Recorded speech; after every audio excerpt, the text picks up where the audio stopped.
आज हम गॉस प्रमेय की सहायता से कूलाम के नियम की स्थापना करना सीखेंगे। कक्षा 12वीं।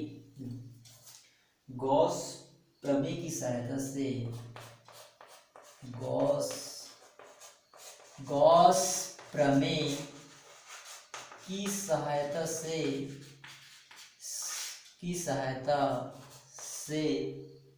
कूलाम के नियम की स्थापना कूलाम के नियम की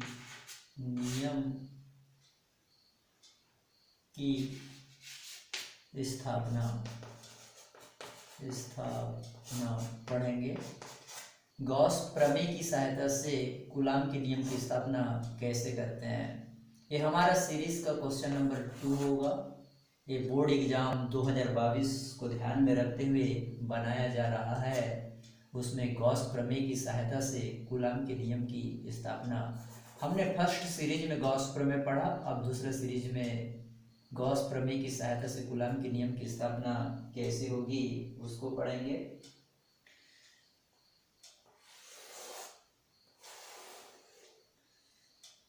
यहाँ पे बिंदु O है, बिंदु O, यहाँ से R दूरी पर एक बिंदु P है, एक बिंदु P है, एक बिंदु P है, एक बिंदु P है और इसका वेक्टर होगा, विद्युत क्षेत्र E वेक्टर होगा और इसी के डायरेक्शन में ds विद्युत फ्लक्स dx है। माना निर्वात में बिंदु आवेश प्लस q बिंदु O पर स्थित है। माना निर्वात में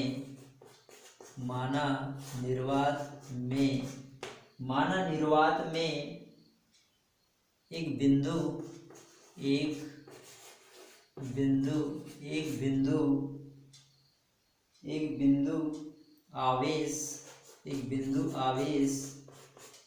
आवेश प्लस q बिंदु O पर स्थित है। बिंदु O पर स्थित है। बिंदु O पर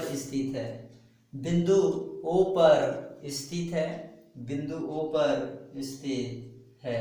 O केंद्र और R त्रिज्या के गोला खींचते हैं। O केंद्र और R त्रिज्या का एक गोला खींचा।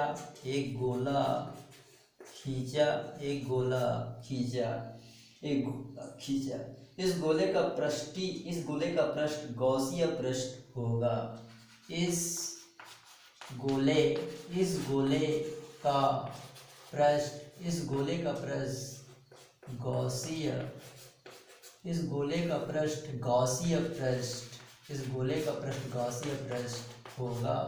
गोले का पृष्ठ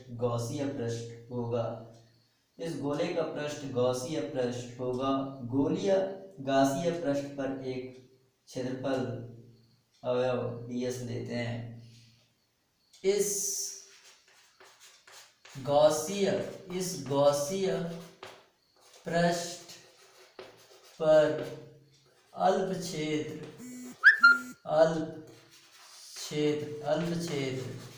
ds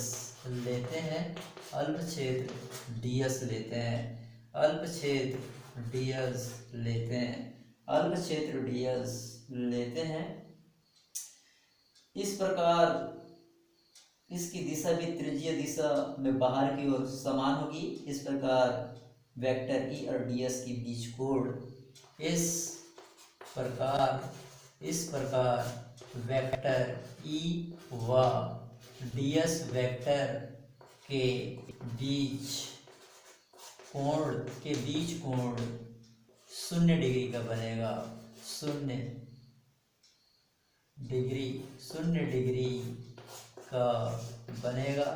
डिग्री का बनेगा। अर्थात theta is equal to 0 degree. अर्थात theta is equal to 0 degree. इस गॉसियन पृष्ठ से गुजरने वाला संपूर्ण विद्युत फ्लक्स, इस गॉसियन पृष्ठ से गुजरने वाला संपूर्ण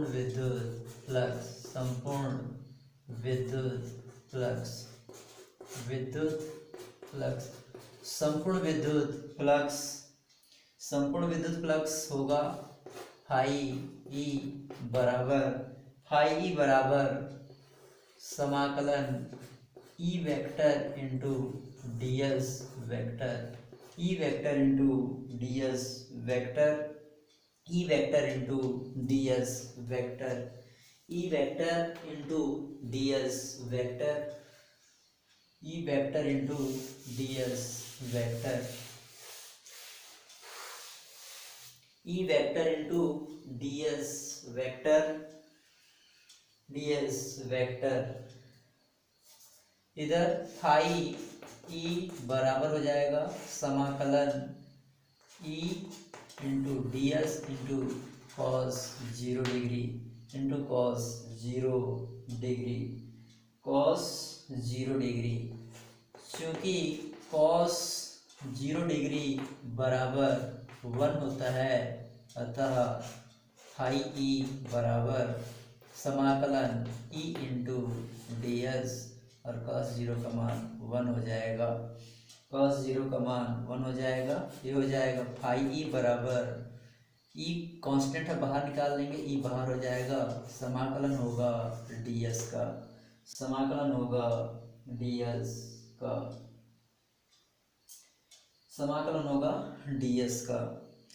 चूँकि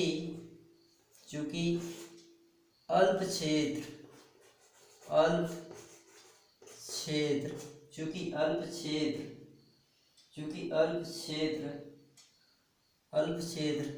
गोला है, अतः चूँकि अल्प क्षेत्र गोलाकार है, अतः क्षेत्रफल बराबर 4 पाई आर स्क्वायर होगा, अतः 4 पाई आर स्क्वायर होगा। क्षेत्रफल 4 पाई आर स्क्वायर होगा, 4 पाई आर स्क्वायर होगा, 4 पाई आर स्क्वायर होगा, 4 पाई आर स्क्वायर होगा, 4 पाई आर स्क्वायर होगा, 4 पाई आर स्क्वायर होगा। अतः मैं कह सकता हूँ समाकलन ds बराबर 4 पाई आर स्क्वायर। आगे फाई ई बराबर हो जाएगा, यहाँ पे मान रख देंगे, तो यहाँ पे हो जाएगा e into 4 pi are square, 4 pi are square. ये हो जाएगा समीकरण नंबर 1 हो जाएगा। किंतु गॉस प्रमेय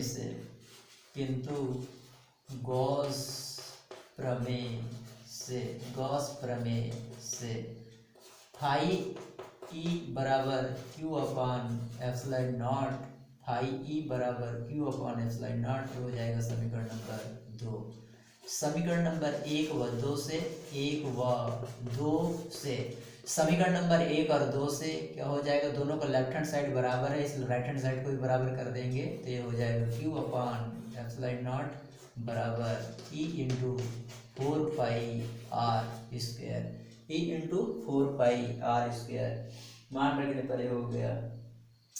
अब पक्षांतर कर लेंगे, तो ये वाला ई है, पक्षांतर करेंगे तो हो जाएगा ई बराबर हो जाएगा Q upon epsilon naught into 4 pi are square. E को सामने लिखते हैं, ई के बराबर होगा 1 upon 4 pi epsilon naught into Q बटे आर का वर्ग, क्यू अपान आर स्क्वायर। ये हो जाएगा समीकरण नंबर 3। समीकरण नंबर 3, समीकरण नंबर 3 निकल गया। समीकरण नंबर 3, समीकरण नंबर 3 हो गया। समीकरण नंबर 3, समीकरण नंबर 3 ऐसे निकालना है। उसके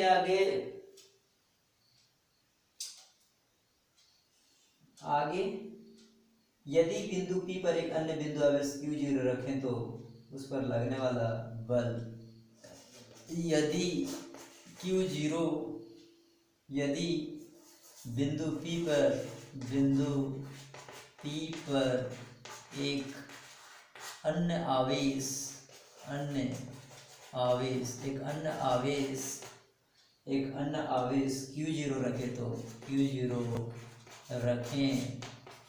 Q0 रखें तो इस आवेश पर लगने वाला बल, इस आवेश पर लगने वाला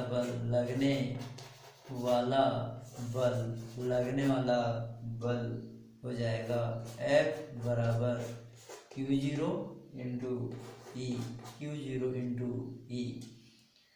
समीकरण नंबर 3 से मान रखने पर, समीकरण नंबर 3 से F बराबर Q0 इंटू 1/4 पाई एप्सिलॉन नॉट इंटू Q/R²। ये हो जाएगा F बराबर 1/4 पाई एप्सिलॉन नॉट इंटू Q/Q0 बटे R का वर्ग। प्रूफ। यही गॉस प्रमेय की सहायता से कूलाम के नियम की स्थापना है। यही कूलाम का नियम है। धन्यवाद। यही कूलाम का नियम है। धन्यवाद।